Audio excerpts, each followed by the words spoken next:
Good morning, traders. Richard here, a quick Ichimoku cloud chart market review of the Nasdaq Composite Index. We'll start with a weekly big picture review. The tariff announcement yesterday drove the futures down. We're currently down something like in excess of 3%, so we expect a huge drop in the index this morning when the market opens later today. And if we look at the weekly Ichimoku cloud here, the index did manage to find support at the top end of the cloud. This is a major support zone, but we're now losing that support zone. So the next downside targets would be this front end, bottom end of the front end of the cloud here at 16730, as well as this September low there and that August low, as well as that one there, the beginning of August. So these are the downside risk targets for the current correction. Now the market is down about 16% overall, the current correction, and there's a risk that this correction can turn into a 20% correction. If we look at the bottom end of the cloud here, 15609 is a major support zone, and any kind of correction on the weekly, when it starts to dig into the cloud like that, we invariably end up at the bottom end of the cloud. So this is another major support zone to be tested. So we lost support at the top end of the front end of the cloud. We lost support at the top end of the cloud chart shadow here. Now the next downside risk target is this 15,600 and this low here, this August low there. These are the two next major downside risk targets in this current correction. So we could see another wave down. We've had this little move down, bit of a pullback, and now we could see another wave down, and it's almost like a downward continuation move in terms of chart pattern analysis. So it's dangerously close to a bear rally right down to the bottom end of the Ichimoku cloud on the weekly. So that's the downside risk, and keep an eye on these support levels as well as any kind of swing trade support zones when it tests the September and August lows. But there's a huge risk that the tariffs can drive the market down to 15,600, and I expect earnings downgrades and earnings pre-announcements by companies as they start to discount the impact of the tariffs into the next quarter will get us back down to that zone. Turning to the daily, what is significant, we're going to lose support at this 377, significant Fibonacci exponential moving average, and that's quite significant. We're now quite far below the bottom in the clouds. At some point we will have just a mean reversion type rally, but not sure if that's going to happen at the bottom end of the weekly cloud, or are we going to retest these lows here. And if we look back at these cloud chart support zones, these are the downside support targets to look at, as well as this level there. And if we pop a line in there, we just see where that zone is roughly there. So 15702, and there's also a cluster of support there. If we just put that cloud chart support zones there we go. So these are the downside risk targets for the current correction for this week and next week. So there's significant risk back down to the 16,000 for this market, and by that time we'll be fairly well extended from the bottom in the cloud, so we might have a mean reversion type swing trade back from that zone. But keep an eye on these cloud chart downside targets, as well as these old lows here. This August low can come back in for support in the market, just for a technical relief rally, so to speak. But these are the downside risk target. The bottom end of the cloud here, 15889, as well as 15720 on the daily.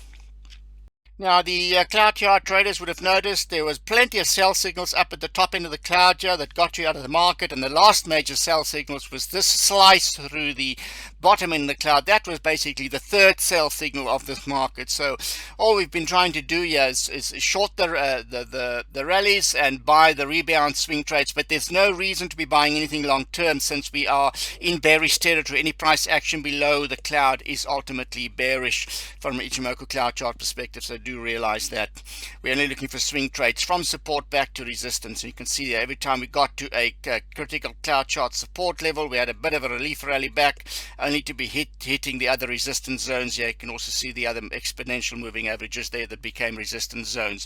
So these moving averages will now remain resistance levels, and just watch out for potential support to come back in at the 16668 low, as well as these two other lows here that we get off the August low there that August 2024 low, as well as this 15889 cloud chart levels.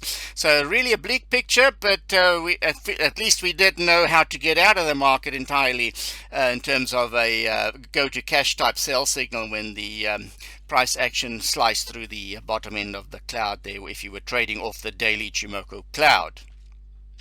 If we take a really big step back, we look at this 2009 bull market that started and rallied all the way up to 2021, peaked out there, and we can notice that it did have a 38% retracement, Fibonacci retracement of that particular move. So we at risk of doing something similar in terms of a 38% Fibonacci retracement. Now if we look at this particular move from the end of 2022, that October rally, it started there, and we now currently just underneath the 23% Fibonacci retracement. So this downside risk back down to 16,212 there, 16,377 for a 38% retracement. So we could expect another second quarter down to the downside. This is a quarterly Ichimoku cloud.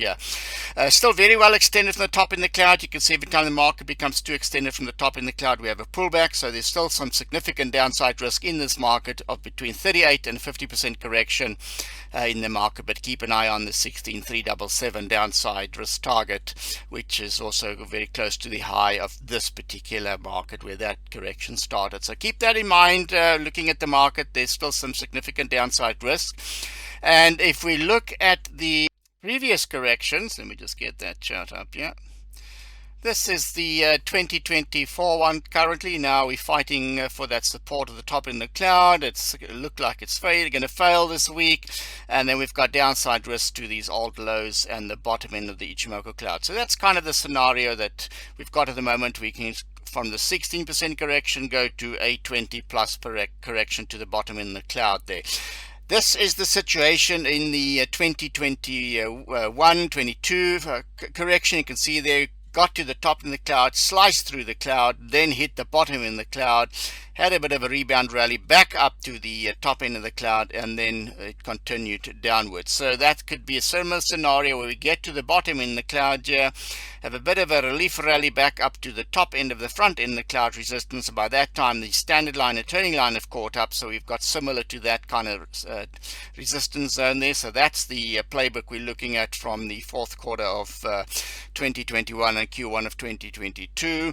If we then go and look at the 2018 correction, we can also see the similar situation where we dig into the cloud, hit the bottom in the cloud, rallied back up to the standard line of the cloud resistance zone, which corresponds well with the front end of the cloud resistance zone, only to be met with the resistance there, sold off, sliced to the bottom in the cloud, and then we had another correction to the downside on that side. Looking at the fourth quarter of 2015 here, third quarter and fourth quarter of 2015 correction, we can see once again also hit the top end of the cloud, sliced through the bottom of the cloud, did manage to rebound from the bottom end of the cloud chart shadow here, had a rally back above the resistance, hit the resistance of the front end of the cloud, pull back down to the bottom end of the cloud, and then we had a recovery situation there. So these are the kind of possible scenarios in the Nasdaq going forward in the next couple of months.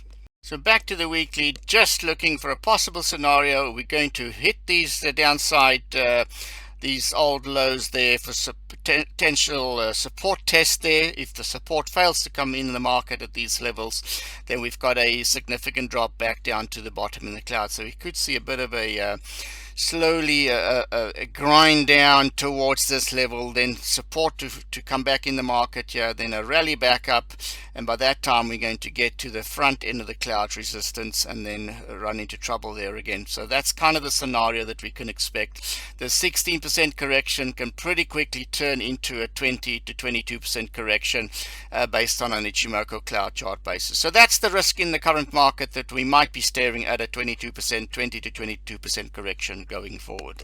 Until next time, happy cloud chart trading. Bye for now.